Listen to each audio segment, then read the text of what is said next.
Hello and welcome, folks. It is Rosie here, and today we are going to rank the Daedric Princes by power. These tricky gods have always been a point of interest in the Elder Scrolls universe, and fans often debate who the most powerful one is. So this week I'm going to give you my take on this subject. We'll go through the 16 Daedric Princes of the Skyrim era and rank them to the best of my ability, and we'll discuss a few points of interest along the way. To be clear, we're talking about power in terms of like who would win in a fight, not a battle of wits. And please give me your take on this subject in the comments as well. This would be a great discussion to have. So let's begin. My weakest Daedric Prince is Sanguine. Hedonism and debauchery don't exactly radiate tangible power, do they? And in my research, I didn't find any impressive battles or other feats for him. His biggest achievement is perhaps that he corrupted young Martin Septim, leading to his departure from the Mages Guild. And there is something to be said for lacking the need for personal validation through the pursuit of power, but that's not what this video is about. Next up is Peryite. He's literally said to be one of the weaker ones on that loading screen about him. The Book of the Daedra describes his sphere as ordering the lowest orders of Oblivion, which sounds like a job for a weaker prince. Also, his plane of Oblivion is called the Pits, which sounds like maybe it's Oblivion's dump. Number 14 is Namira. Patron of vermin and squalor doesn't give off a powerful vibe, does it? And she primarily recruits by exploiting people that are down in their luck and looking for an easy way out. Which to me suggests that she doesn't have a lot of actual power to offer, because if she did, why wouldn't she just offer that instead of trying to convince people that they have no other choice? There are some Khajiit myths that give her the title of Dra, which implies that she is old and powerful. I guess maybe the Khajiit have this wrong, or maybe she was at one time more powerful than she is now, but lost power somehow, maybe due to some sort of defeat. Now we've got Meridia. We see at the end of ESO's main questline that she could hold her own reasonably against Molag Bal, at least to some extent, which is why she's higher on the list than some of the princes we've discussed already. However, there are two Khajiit sources, the Blade Songs of Boethiah and the Adversarial Spirits, that tell of a defeat she had to Azura, which is why she's not higher on the list. It's also worth noting that she has some dope artifacts associated with her. Dawnbreaker is one of my favorite swords in Skyrim, and the Ring of Khajiit I wear nearly all the time when I'm playing Morrowind, and these dark orbs seem like quite the boon too. Next up, we've got Clavicus Vile. He is referred to as the Daedric Prince of Power on loading screens, but that's meant as more like power in terms of social influence, not brawn. And during the events of a Daedra's best friend, we see that he loses a lot of power without Barbas. And I haven't found any notable battles or otherwise impressive feats of his, so what do you guys think? Do you think I got this right? Let me know in the comments. I actually considered having him lower on the list. Number 11 is Malacath.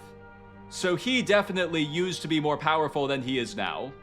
The exact nature of how these events went down is a bit debatable, but the general telling of events isn't, because the people that went on to become the Chimer and the Orsimer kind of stem from this. In the early days of Mundus, the god that we now know as Malacath was called Trinimac, and he was one of the most powerful Atada, if not the most powerful, until he was defeated by Boethiah. The various accounts of this story tell it a bit differently, but what's commonly accepted by lore experts like myself is that Boethiah mantled Trinimac. So mantling is what the hero of Kvatch does to Sheogorath in the Shivering Isles DLC. You sort of trick the Elder Scrolls universe into thinking that you're someone else. So Boethiah did this to Trinimac and banished what was left of him, what we now know as Malacath, to the Ash Pit. If you're familiar with Fudge Muppet, they recently did a very fascinating video on this subject. One of the things they noted is that the success of the Orsimer as a people seems to directly coincide with whether they're worshipping Malacath or Trinimac. And that's going to come up again later when we discuss another Daedric Prince. Now we've got Vaermina. So she can influence people's dreams, and that's a much more useful power than it might seem at first glance. A lot of what goes into one's mental state starts with what happens while they're asleep. So Vaermina actually has quite a lot of power over mortals. However, the bulk of her influence does seem to be limited to dreams. So what does that tell us about how she'd fare in a fight against another Daedric Prince? Probably not much. And there is a Khajiit story in which she loses a fight to Azura. So I'm actually wondering if I have Vaermina too high here. What do you guys think? Let me know below. Number 9 is Mephala. So the monomyth suggests that Mephala is actually one of the oldest Atada. and she's the Prince of Deception, which tends to be the tool of the weak. However, using deception doesn't necessarily mean that she's reliant on it. After all, she is the patron god of assassins, and I certainly don't view the assassins of Elder Scrolls as weak. And there is a version of the story about Trinimac where Mephala helps Boethiah defeat him. So I like Mephala's placement here at 9, I think this is a good spot for her. Next up is Molag Bal. At first glance, this might seem a little low for him, so I had an easy time deciding which princes should be in the top half, but not an easy time deciding what order they are in the top half. Fortunately, I do have a lot of interesting things to say about the order I ended up with. So Molag Bal is the antagonist of ESO. He conducted a long invasion of Mundus, but ultimately was defeated by the combined forces assembled by Meridia. And he's known to have some tough minions, such as a number of pretty powerful vampires, Daedric Titans, and the legendary necromancer Mannimarco.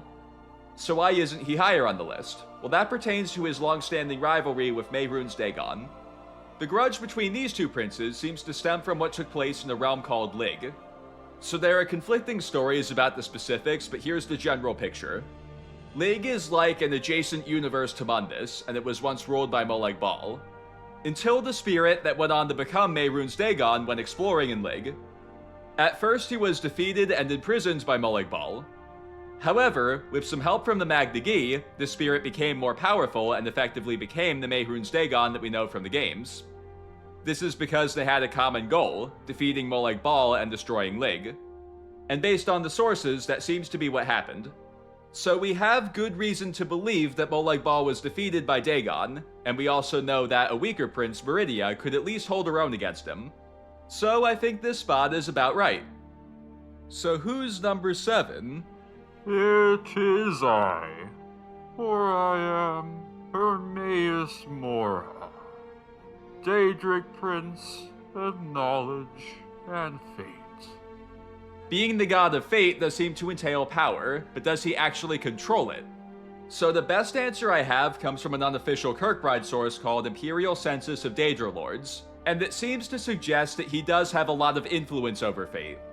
Also, in the Esso's Necrom expansion, we see that he seems to have stolen the Sphere of Fate from a previous Daedric prince named Mephala, and she seems to either not exist anymore by the events of Skyrim, or is simply not a Daedric prince anymore. And I think this is important for the lore because it establishes that gods can steal these spheres of influence from each other.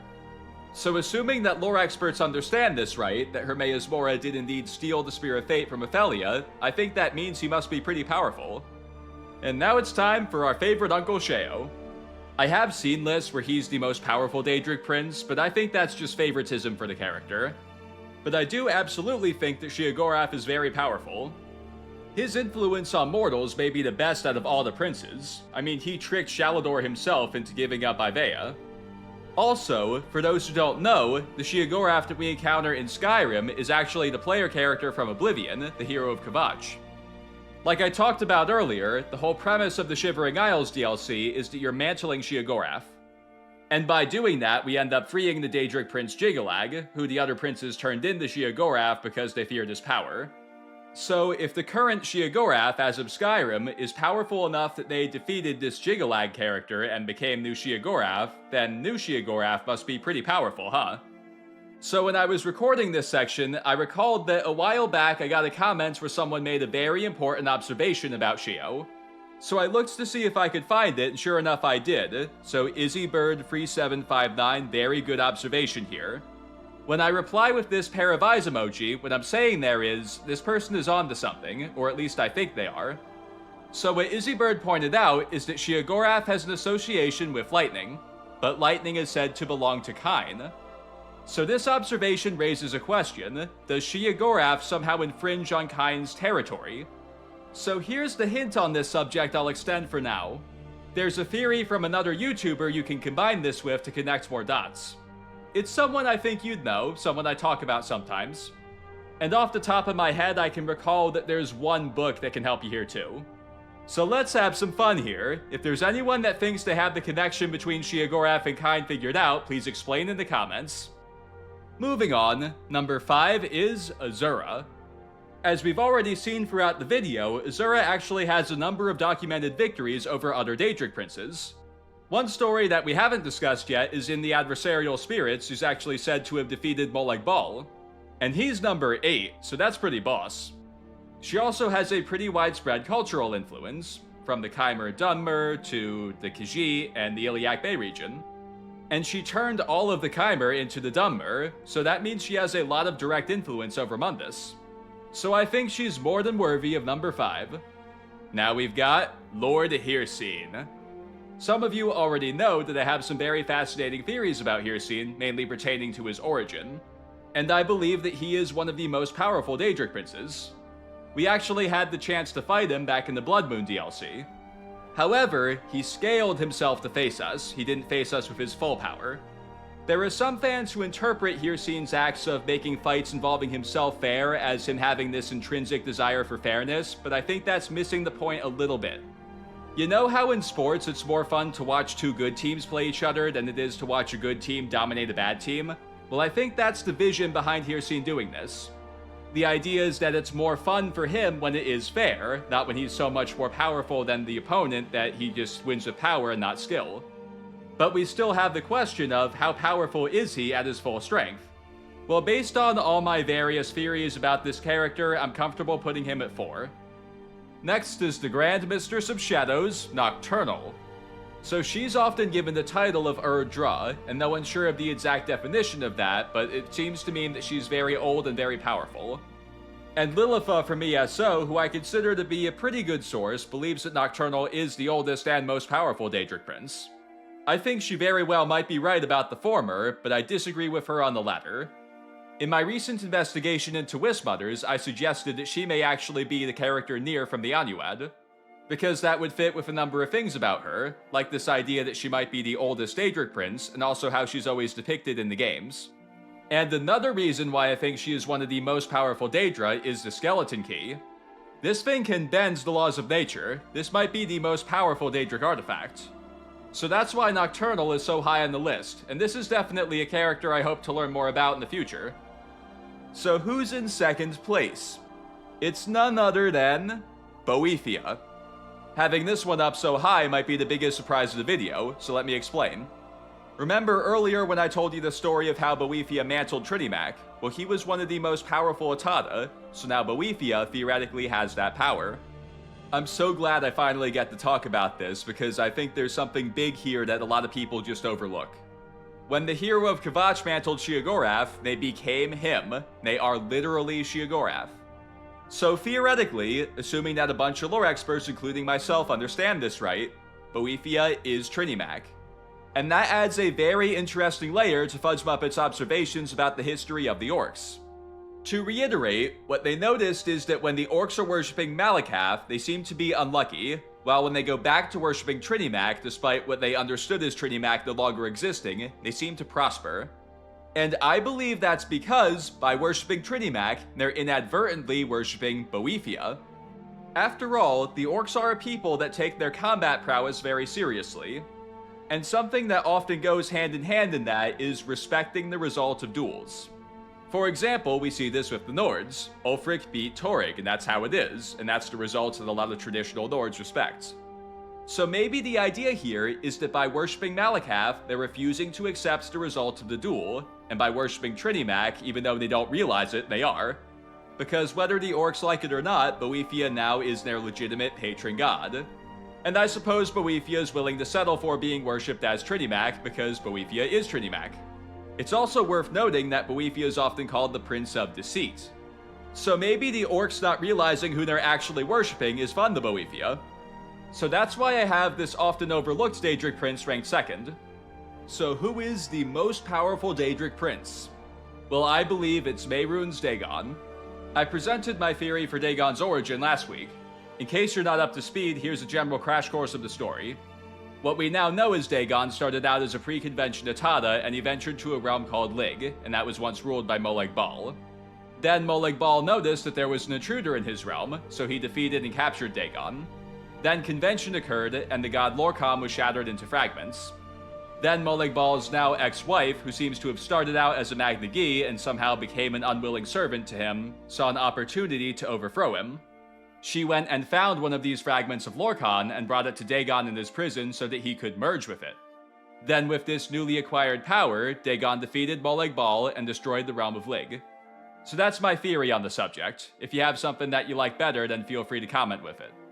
And this isn't the only instance of Dagon successfully conquering a whole realm. ESO's Deadlands DLC introduces a place called Deadlight. Apparently, Deadlight was once a plane of oblivion that had its own Daedric prince and everything. Then it was conquered by Dagon, and he seems to have destroyed that prince.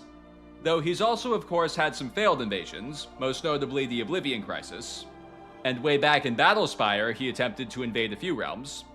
But despite these failures, I do still think that Dagon is intended as the most powerful Daedric prince. Battlespire was more about Dagon's troops than Dagon himself. And the Oblivion Crisis may well have worked out if Martin Septim hadn't turned into a dragon god to stop him.